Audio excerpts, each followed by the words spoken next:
Olá, voltamos para mais um encontro onde falaremos sobre processo civil e os direitos das famílias e direito das sucessões. Eu sou Teobaldo Spender Neto, professor no curso de Direito da Universidade de Santa Cruz e um apaixonado pelo direito, fundamentalmente o direito processual.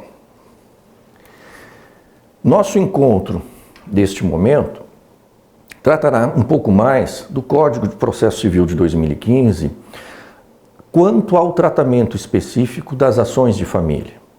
O legislador traz, de forma específica, uma leitura mais humana no trato dos direitos que são eminentemente emocionais.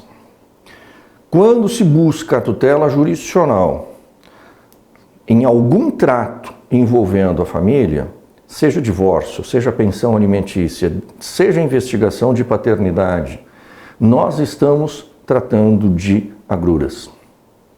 E exatamente o Código de 2015 tenta entregar uma prestação jurisdicional que respeita este sentimento, oportunizando de forma extrema a possibilidade de autotutela. As ações de família no Código de 2015 estão basicamente sendo tratadas a partir da lei do divórcio, a partir da lei de alimentos e, no âmbito geral das ações, envolvendo o rito comum, que era já no Código de 73 e se estabelece agora no Código de 2015. No entanto, precisamos estabelecer que o artigo 693 do Código de 2015 nos traz que as normas deste capítulo, ações de família, e volto a ressaltar a importância da nomenclatura no contexto de interpretação do respeito que se tem a estes interesses. As normas deste capítulo aplicam-se aos processos contenciosos de divórcio, separação, reconhecimento e extinção de união estável, guarda, visitação e filiação. Ou seja, estamos diante do desfazimento da unidade familiar. O parágrafo único do mesmo artigo 693 nos diz que a ação de alimentos, e aqui versar sobre interesse de criança ou de adolescente, observarão o procedimento previsto em legislação específica, aplicando no que couber as regras do Código de Processo Civil, de forma subsidiária. Ora, a ação de alimentos, portanto, continua regrada pela Lei 5.478 de 1968, com importantes e impactantes modificações que decorreram do próprio Código de 73, Código Buzaide, e agora no Código de 2015. A legislação de 1968 ainda se referia ao desquite, ou melhor, refere-se ao desquite. Obviamente que estas adequações, e não só terminológicas, devem ser respeitadas. Os interesses de crianças e de adolescentes vêm tratados basicamente pelo Estatuto da Criança e do Adolescente, o nosso conhecido ECA, que é a Lei 8.069 de 1990. Estas duas legislações continuam em vigor, apesar de termos as ações de família regradas pelo Código de Processo Civil. Por que o legislador fez essa opção? Porque se tratam de direitos específicos e direitos que exigem uma prestação jurisdicional extremamente célere. Quando se fala em pensão alimentícia, fala-se sobre a necessidade de valores para a subsistência de um pequeno ser humano. Quando nos referimos ao Estatuto da Criança e Adolescente, nós estamos tratando exatamente da garantia de uma vida digna, segura, e não somente segura no âmbito físico, mas no âmbito emocional, no âmbito intelectual, no âmbito familiar desta criança ou desse adolescente. O artigo seguinte nos diz que, nas ações de família, todos os esforços serão empreendidos para a solução consensual de controvérsia. Este é um momento especial para o Código de 2015 e que nós já encontramos lá no artigo 334, quando da abertura da ação no rito comum, e que estabelece que o primeiro passo, o primeiro momento que o juiz deve dar ao receber a petição inicial é determinar a citação do réu com a designação de uma audiência de conciliação ou de mediação. Aqui vale uma pequena nota de rodapé.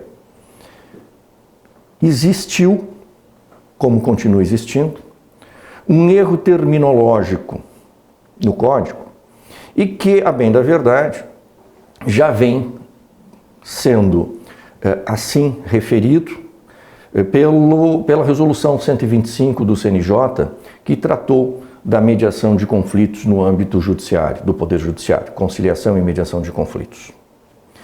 Quando nós nos referimos, seja no artigo 334, como nas demais referências à conciliação e mediação, atos estes realizados por conciliador ou mediador judicial, nós não podemos nominar este ato como audiência.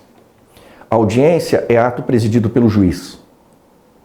O juiz presidindo com o seu poder de polícia. Todo o depoimento prestado, toda a conciliação tentada com a presença de magistrado, ocorre em uma audiência. Na medida em que o ato é realizado diante e sob a organização de um conciliador, conciliadora, mediador ou mediadora, não se faz em audiência, mas se faz em sessões.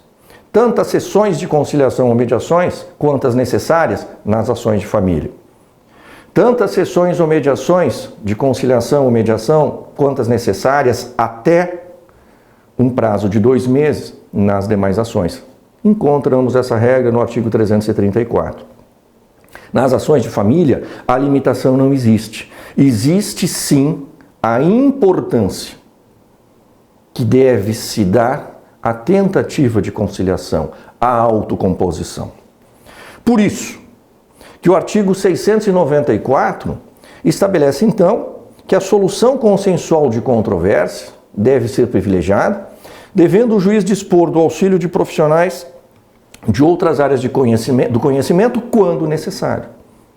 Nós podemos estar tratando do assistente social, do psicólogo, juntamente com o próprio magistrado, com conciliadores, com mediadores, no sentido de promover, de propiciar a mediação de conflitos ou a conciliação.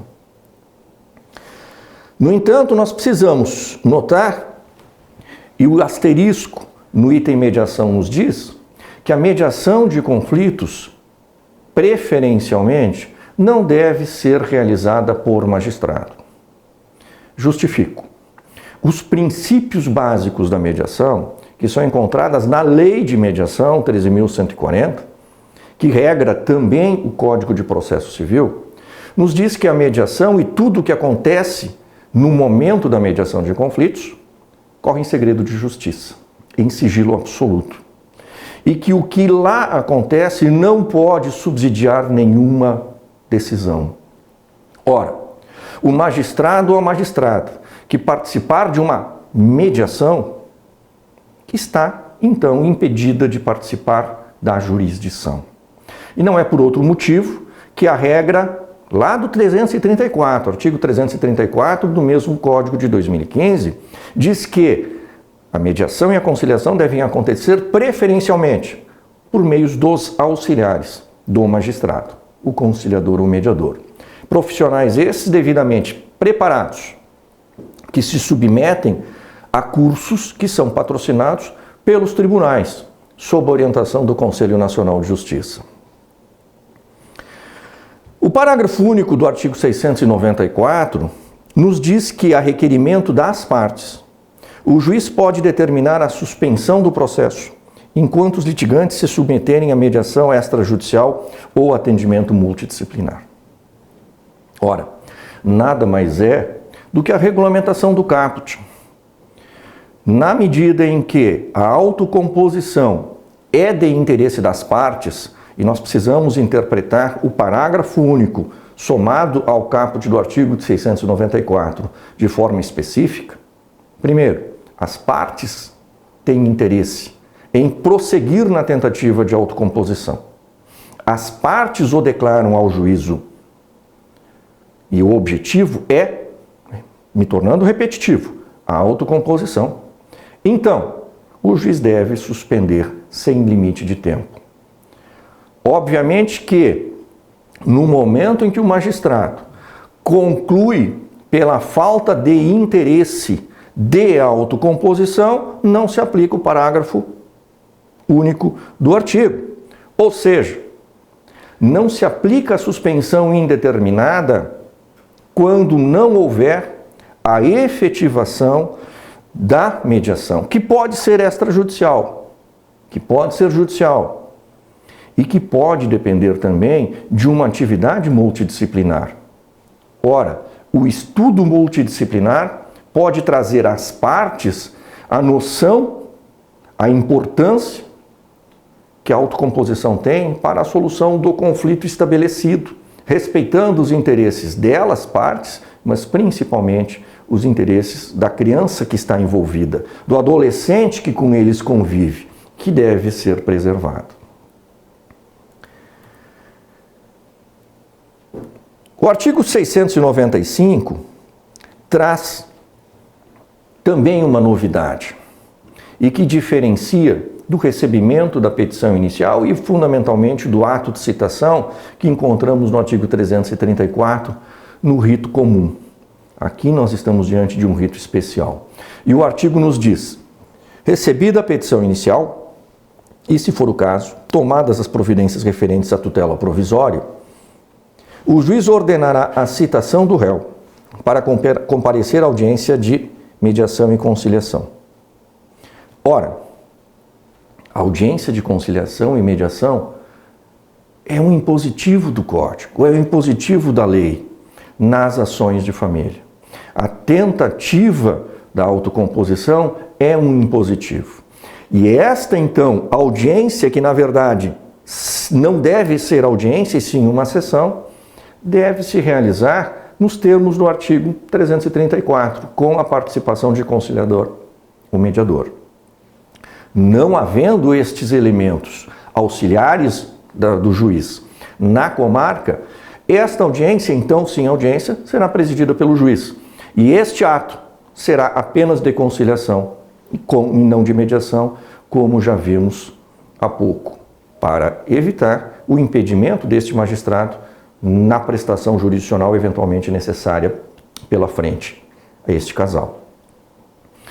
E o parágrafo 2º, primeiro, traz uma modificação substancial.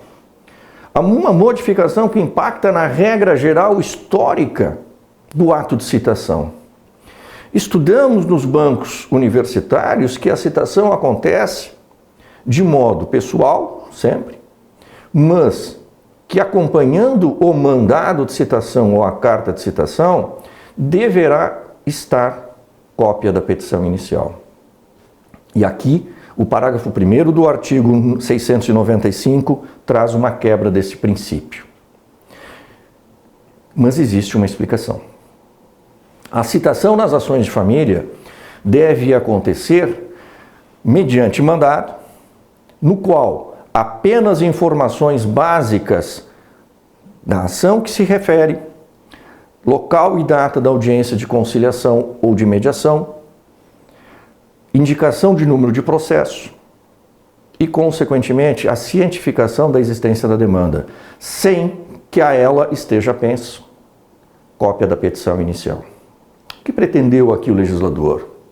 Pretendeu estabelecer uma forma de não causar impacto negativo ao réu com o conhecimento dos termos da petição inicial.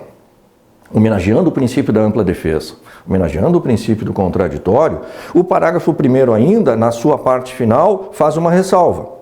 Assegurado ao réu o direito de examinar seu conteúdo a qualquer tempo. Este exame deve acontecer no segundo asterisco, em cartório, e na interpretação maciça, sem a possibilidade de extrair cópia da petição inicial.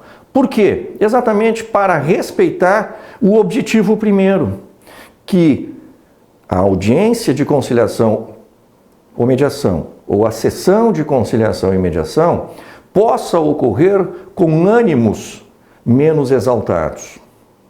Evidentemente que o réu, se a petição inicial trouxer termos mais agressivos, o que infelizmente ainda é comum no âmbito do direito de família, com a ciência desses termos, o réu comparecerá com um ânimo exaltado e talvez pouco propenso para a obtenção, para a negociação e obtenção da autocomposição.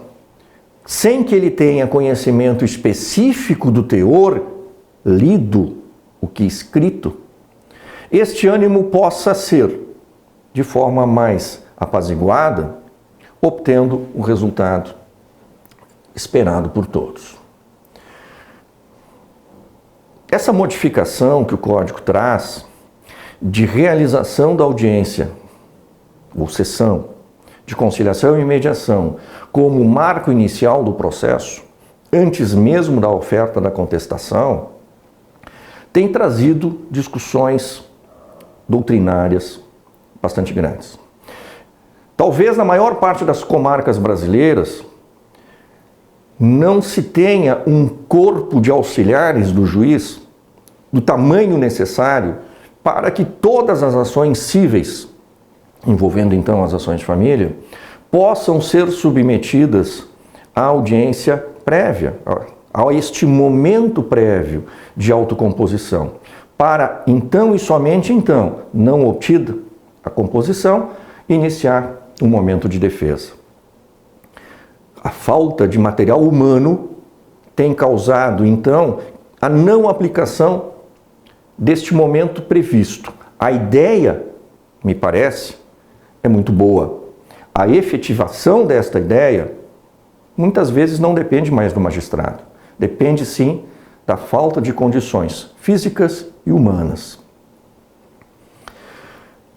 A partir daí, então, se garante que o réu seja citado com 15 dias de antecedência a este momento autocompositivo. Obviamente, como forma de garantia, a que possa procurar uma assessoria jurídica que possa orientá-lo dos melhores caminhos. E aqui é importante notar que esta assessoria jurídica, nós advogados, temos uma responsabilidade muito grande. E a responsabilidade que nós temos, fundamentalmente nas ações de família, é atuarmos como advogados colaborativos. O advogado colaborativo é aquele que vai buscar a solução do problema, que vai procurar hipóteses em busca da autocomposição, e não apenas uma prestação processual que jogue nas mãos do magistrado o dever de decidir. A melhor sentença judicial impondo direitos e deveres causa problemas, reações. A melhor sentença judicial é aquela que homologa a composição realizada por livre vontade das partes. E a ação do advogado colaborativo é fundamental no sentido de obter esta autocomposição. A citação deve ser pessoal, regra geral de todas as ações judiciais.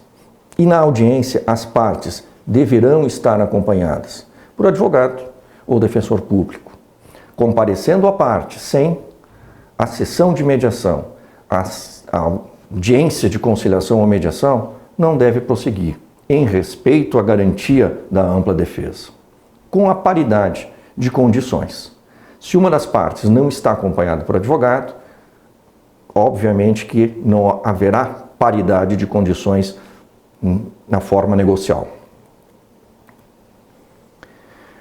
A audiência de conciliação e mediação pode dividir-se em tantas sessões, e notem que aqui o legislador utiliza o termo correto, sessões de conciliação ou mediação quantas necessárias, ficando então o processo suspenso durante este tempo. Prestação jurisdicional de urgência, tutela provisória, pode ser e deve ser atendida pelo magistrado no curso da suspensão. Afora isso, nenhum outro ato deve ser praticado. Não realizado o acordo, bom, então passa-se ao prosseguimento da ação no rito comum. O tempo de suspensão é o tempo de compreensão das partes, pela possibilidade de efetivar o acordo, de busca de discussões apaziguadas para a obtenção do melhor resultado. Nas ações de família, e aqui também uma novidade do Código de 2015, nas ações de família o Ministério Público tem a sua atuação reservada à existência de interesses de incapaz. Diferentemente do Código de 1973, quando o Ministério Público tinha atuação obrigatória em busca do respeito à manutenção da unidade familiar, agora, única e exclusivamente, na medida em que interesses de incapazes estejam sendo tratados nesta ação. Caso contrário, o Ministério Público não deve tomar parte, não deve ser-lhe oportunizada a manifestação. Quando, e aí o artigo 699 nos traz a figura da alienação parental, quando o processo envolver discussão sobre fato relacionado a abuso ou alienação parental, estamos tratando então da Lei 12.318 de 2010, o juiz deve tomar o depoimento deste incapaz com acompanhamento de especialista. Por quê?